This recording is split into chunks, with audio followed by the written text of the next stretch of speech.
जिले की हर खबर सबसे पहले आप तक पहुंचाने का वादा,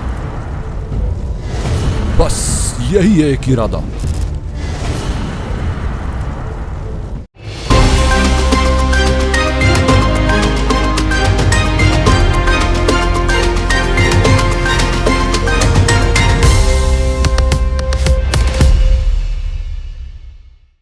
नमस्कार, आप देख रहे हैं पद्मेश 24/7 कृष्णा संडे के साथ। चलिए न्यूज बुलेटिन की शुरुआत करते हैं हेडलाइन से।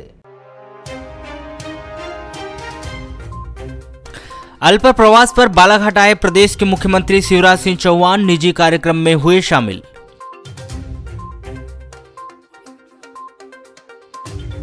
एक दिन के प्रवास पर आए कृषि मंत्री कमल पटेल, कृषि विभाग के अधिकारियों को नकली खाद बीज पर कार्रवाई के दिए निर्देश। निजी स्कूल संचालक छात्रों को टीसी के लिए किया जा रहा है परेशान, परिजनों ने बताई परेशानी, अधिकारियों ने कार्रवाई का दिया भरोसा। जून माह में हुई झमाझम बारिश, जुलाई में बारिश के इंतजार में वाराणसी तहसील में रुका रोपाई का काम। शिक्षा विभाग के द्वारा स्कूलों में निःशुल्क वितरण करने के लिए मंगवाई गई किताब 2 साल से हो रही रद्दी। मुख्यमंत्री शिवराज सिंह चौहान का आज बालाघाट आगमन हुआ। अल्प प्रवास पर जिला मुख्यालय पहुंचे मुख्यमंत्री श्री चौहान का भाजपा पदाधिकारियों के द्वारा गर्मजोशी के साथ स्वागत किया गया। इस दौरान पुलिस विभाग और जिला प्रशासन के आला अधिकारी मौके पर मौजूद रहे।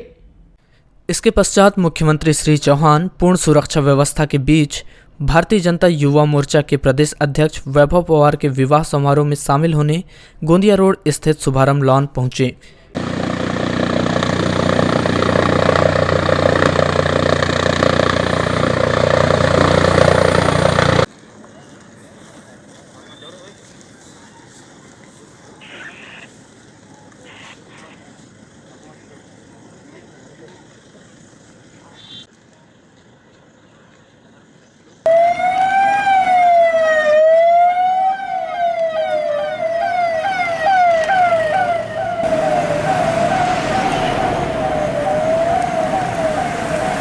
करीब 15 से 20 मिनट इस कार्यक्रम में हिस्सा लेने के बाद वे पुलिस लाइन वापस पहुंचे और हेलीकॉप्टर से गोंदिया के लिए रवाना हो गए।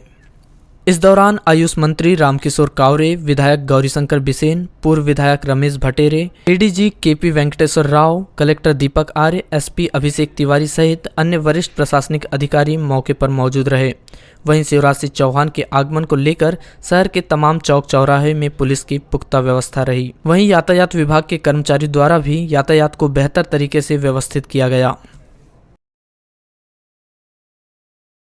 तीसरी लहर को देखते हुए क्या प्रदेश में पहला डोज सबको लग जाएगा प्रदेशवासियों को? अब रोज तो इसी पे बोल रहा हूँ, चिंता मत करो। आज तो शादी है, आज तो शादी है, आज की शादी है। चलो भैया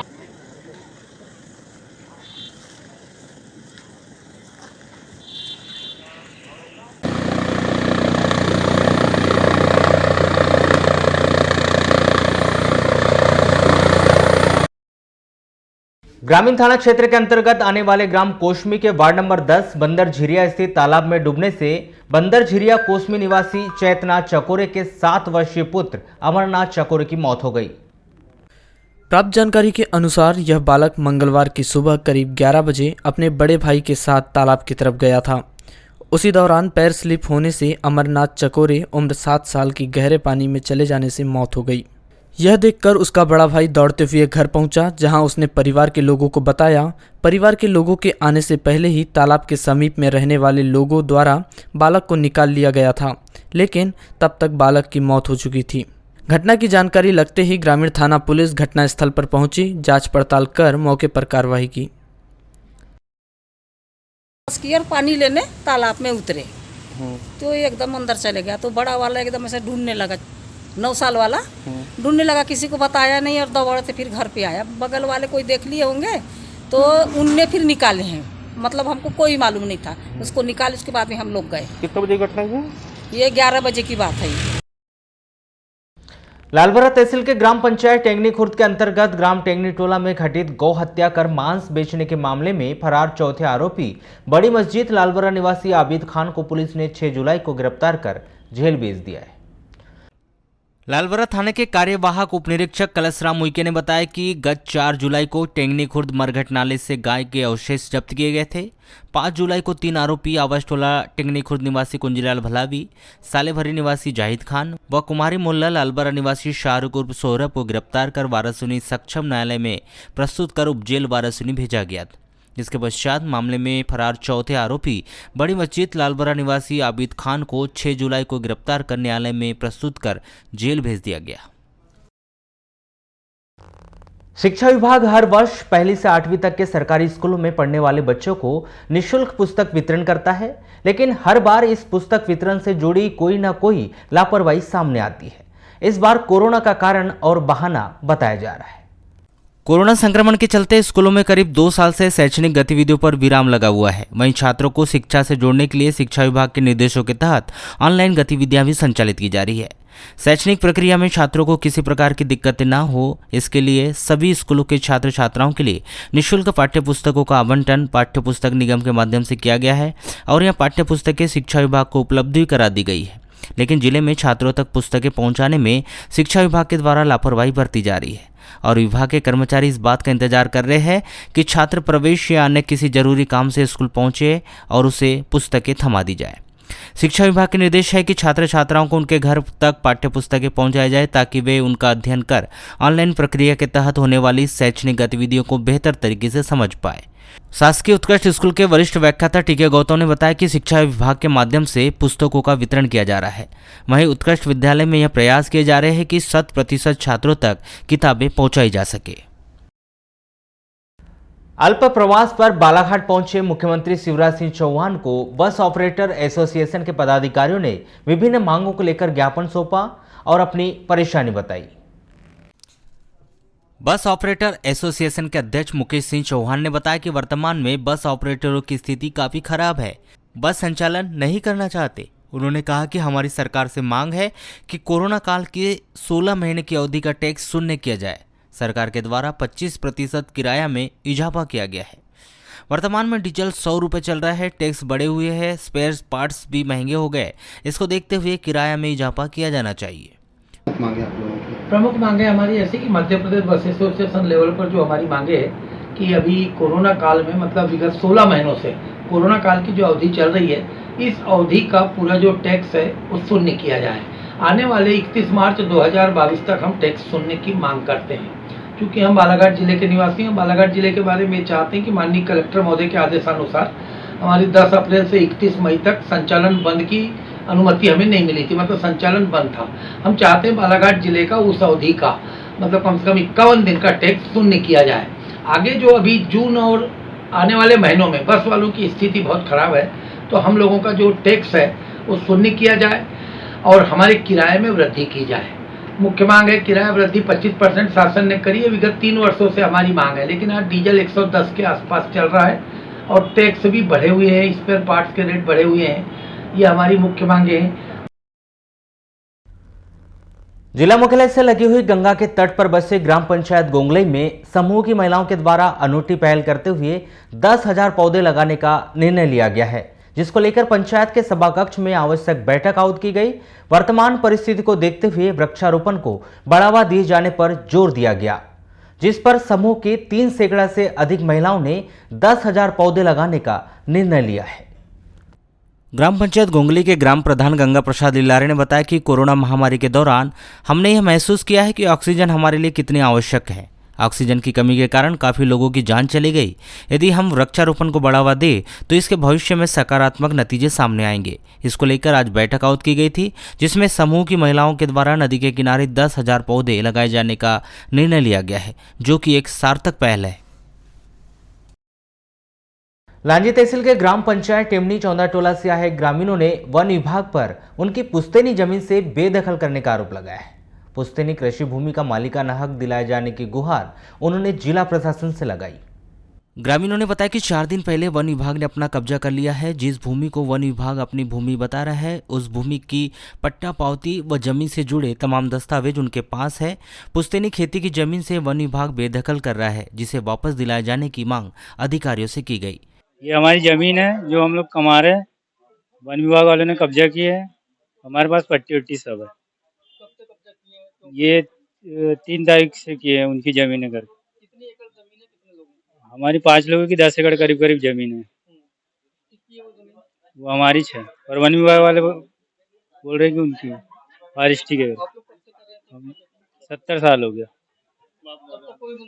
नहीं कोई कुछ नहीं, मुंडारा ही बने दिखाए, तहसीलदार साहब को भी दिखाए, एडीएम साहब को भी दिखाए, आज कलेक्टर ऑफिसर। वो बोले हमारा काम हमको करने दो, बोले वन भाग की जमीन है, बोले वन भाग जो आदेश दिया है, बोले मुख्यमंत्री ने, बोले हमारा काम है हम कर रहे हैं, बोले तुम्हारा काम तुम करो। बोले अभी इधर बोले वन भाग की जमीन है। तो मैं बोला सर यहाँ से आज 40-42 साल हो गए, तुम्हारा टंच नंसरी हुआ मुंडारा है, वो 90 मीटर दूरी से तुम्हारा आज तक कहाँ गए थे। बोले किसान अपने मेड़ में खूटा गड़ाते हैं, कोई दूसरे आदमी तो उसको बोलते हैं कि भाई काय के लिए गड़ा है भैया, तो बोले बैल बांधने के लिए, तो ठीक है। धान रुदने के लिए बोलते हैं तो क्या हुआ, किसान तुरंत उखाड़ देते हैं। वैसा आज तक 40-42 साल तक कहाँ गए थे शासन वाला। शासन की जमीन था तो शासन रोक कर रहा था पहले। अभी हमारे बाल बच्चे, अभी हम बीज भरे उसमें, एक गरीब आदमी सुधारे, ये किए, हमारे पट्टी है, पार्चा है, सब भूमि स्वामी जमीन है। शासन के जो आदेश या कायदे कानून होते हैं उसी का परिपालन विभाग करते हैं। विभाग के द्वारा कहा जाता है कि जाति प्रमाण पत्र बनाने के लिए 50 साल का रिकॉर्ड होना आवश्यक है। वहीं मध्य प्रदेश सरकार के कृषि मंत्री के द्वारा इसे प्रमाण पत्र नहीं बनाने का बहाना बताया जा रहा है। यह बात हम नहीं बल्कि मध्य प्रदेश सरकार के कृषि मंत्री कमल पटेल ने कही है। पटेल अपने एक दिवसीय प्रवास पर बालाघाट पहुंचे, जहां उन्होंने जिला भाजपा कार्यालय में कार्यकर्ताओं की बैठक ली और उसके बाद भाजपा के द्वारा आयोजित बृहद वृक्षारोपण कार्यक्रम में शामिल हुए। बूढ़ी स्थित कोविड सेंटर के समीप वृक्षारोपण कार्यक्रम के पश्चात पत्रकारों से चर्चा के दौरान कृषि मंत्री कमल पटेल ने कहा कि हितग्राहियों को शासन की योजना का लाभ पाने सरकारी कार्यालयों के चक्कर काटने, चप्पल न घिसना पड़े, इसके लिए घर पहुंच सेवा अभियान शुरू किया जा रहा है। इसके अंतर्गत पात्र हितग्राहियों को घर बैठे योजनाओं का लाभ मिलेगा। वाजपेयी जी के जन्म जयंती के दिन हमने सुशासन दिवस के रूप में मनाया। सही शासन वो है जो आम नागरिक को केंद्र और प्रदेश सरकार की जो योजना है वो घर बैठे पात्र हितग्राही को मिल जाए। जैसे जाति प्रमाण पत्र, मृत्यु प्रमाण पत्र, आय प्रमाण पत्र, गरीबी रेखा का कार्ड, विधवा पेंशन, निराश्रित पेंशन, दिव्यांग पेंशन, आपका संबल कार्ड, कर्मकार मंडल, ये जो प्रदेश केंद्र सरकार की जन कल्याणकारी योजना चलती है उसके लिए लोगों को चप्पल नहीं घिसना पड़े, तहसील, जनपद, कलेक्टर नहीं आना पड़े, घर पहुंच सेवा हो, उसके लिए हमने अभियान शुरू किया है। आपकी समस्या का हल आपके घर।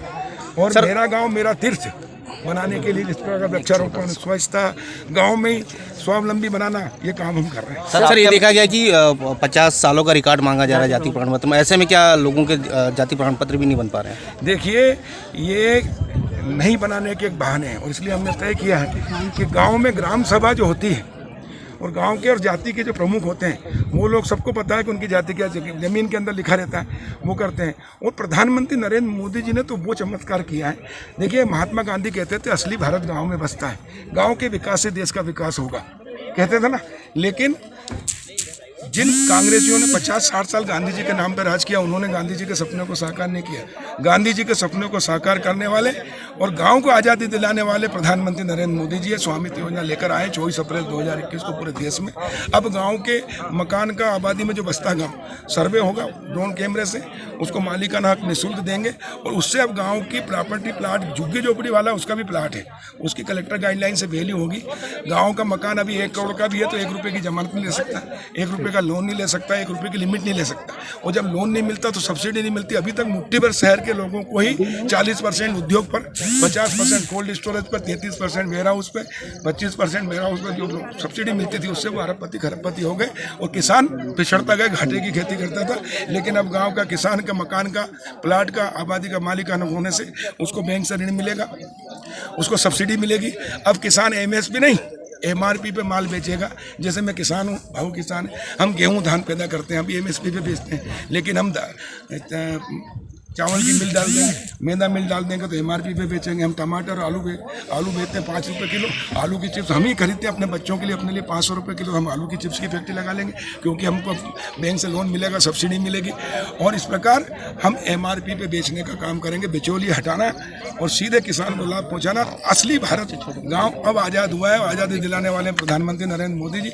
अब गाँव आत्मनिर्भर और स्वावलंबी होगा, तब देश आत्मनिर्भर बनेगा। इस अभियान में हम जिले के अति नक्सल प्रभावित क्षेत्रों में से एक लांजी तहसील के अंतर्गत आने वाले ग्राम धारमारा के जंगल में कुछ ग्रामीणों के द्वारा अतिक्रमण कर खेती किए जाने की तैयारी की जा रही थी, जिन्हें समझाइश देकर अतिक्रमण हटा दिया गया है। ग्रामीणों ने बताया कि गांव में पर्याप्त भूमि खेती किसानी के लिए नहीं है। ग्रामीणों के द्वारा खेती करने के लिए नदी के पास से लगभग 5 हेक्टेयर भूमि पर नया अतिक्रमण किया गया था, जिसकी सूचना वन विभाग को प्राप्त हुई। इस कार्रवाई में वन विभाग के अधिकारी एवं कर्मचारी के द्वारा ग्राम धारमारा पहुंचकर वन भूमि से अतिक्रमण हटाने के लिए समझाइश दी गई। जिले की अन्य तहसीलों के साथ ही वारासुनी तहसील में भी जून माह के मध्य में मानसून की बारिश हो गई, जिसे देखते हुए किसानों के द्वारा बुआई कर दी गई थी। लेकिन जुलाई माह में आसमान से बादल गायब हो गए और धूप की वजह से रोपाई का काम थम गया है। वारासुनी तहसील के किसानों ने बताया कि बमुश्किल सहकारी समिति सोसाइटी से कर्ज लेकर उनके द्वारा धान की फसल की बुआई की गई थी। उम्मीद यही थी कि जून की तरह जुलाई महीने में भी लगातार बारिश हो, लेकिन ऐसा हुआ नहीं। नतीजा बारिश के इंतजार में किसान परेशान हो रहे हैं और जल्द ही बारिश की उम्मीद लगाए हुए हैं।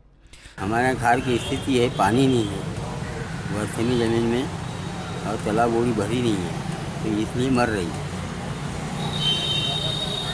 जैसे आपने खार कब बोया था? हमने मिरग में बोए थे। तब पानी आ रहा था क्या? हाँ, जब पानी आया। अब क्या करोगे? क्या करेंगे, अब डबल खाद भरने में आएगी। आर्थिक नुकसान सहन करना हाँ, इसका समस्या वही है, खार भरे थे, पानी से सड़ गई।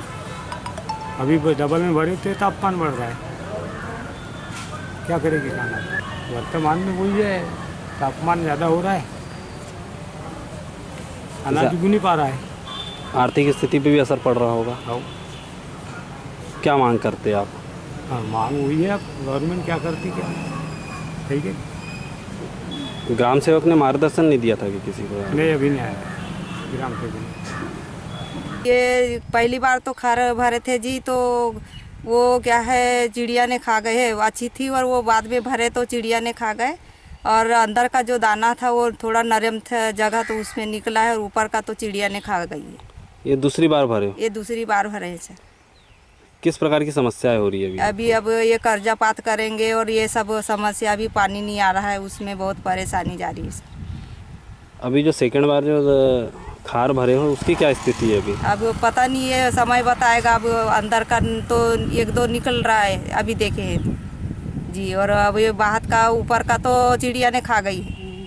घर से खेती करते हैं क्या सोसाइटी से करते हैं? सोसाइटी से यानी लोन उठाते हैं सर जी, वहाँ से सोसाइटी में पैसा यानी धान डालो और वहाँ से फिर पैसा उठाओ, उसमें फिर बीज भरन के लिए भी ले। किया तो अभी किसान पूरी तरह से बर्बाद हो गया। पिछली बार पानी लगातार आने से जो इसके पहले पूर्व में खार भरी गई थी, रोपा लगाया गया था, तो उसमें कुछ निकली थी, तो बड़ी आस थी किसानों को कि पानी लगातार बारिश होते रहेगी और हमारा रोपा जल्दी लग जाएगा और खुशहाली की ओर से किसान। परंतु अचानक ऊपर वाले ने भी साथ छोड़ने से ये स्थिति आ गई कि आज खाद पूरी जल गई और पानी की हलाकान मची हुई है। एक तो 8-8, 10-10 घंटे लाइट देने से इस वजह से किसान अलग परेशान, दूसरी तरफ से ऊपर वाले के मार से भी बहुत परेशान हुए। और इस बीच में कहीं कृषि विभाग का हमको सहयोग नहीं मिल पाया कि किसी ने ऐसा नहीं आकर बताया कि भैया अभी मानसून प्रारंभ नहीं हुआ है, ये तो सिर्फ टाइटल के रूप में चल रहा है बारिश, अभी आप खार ना बोएं। अगर ऐसा मार्गदर्शन मिल जाता कृषि विभाग से तो शायद किसान कुछ बच जाते और उनकी लागत जो थी वो बच जाती।